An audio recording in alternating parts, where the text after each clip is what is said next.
Bread of Life, Wednesday, January 1st, 2024. Jesus, our pattern, depended on prayer. Hebrews 5 verse 7, NKJV. Who, in the days of his flesh, when he had offered up prayers and supplications, with vehement cries and tears to him who was able to save him from death, and was heard because of his godly fear. Evening is drawing on as Jesus calls to his side 3 of his disciples, Peter, James, and John, and leads them across the fields, and far up a rugged path, to a lonely mountainside. The light of the setting sun still lingers on the mountaintop, and gilds with its fading glory the path they are traveling. But soon the light dies out from hill as well as valley, the sun disappears behind the western horizon, and the solitary travelers are wrapped in the darkness of night. Presently Christ tells them that they are now to go no farther.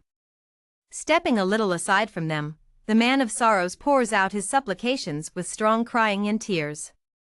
He prays for strength to endure the test in behalf of humanity.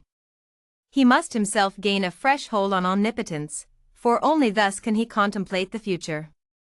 And he pours out his heart longings for his disciples, that in the hour of the power of darkness their faith may not fail.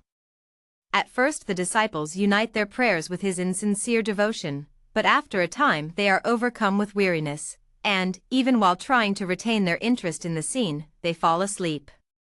Jesus has told them of his sufferings, he has taken them with him that they might unite with him in prayer, even now he is praying for them.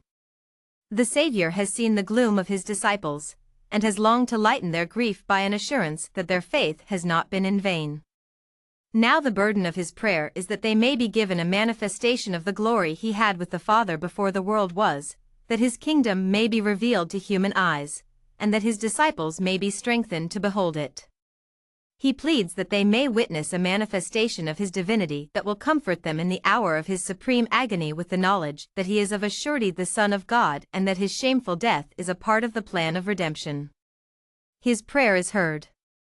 While he is bowed in lowliness upon the stony ground, suddenly the heavens open, the golden gates of the city of God are thrown wide, and holy radiance descends upon the mount, enshrouding the Savior's form.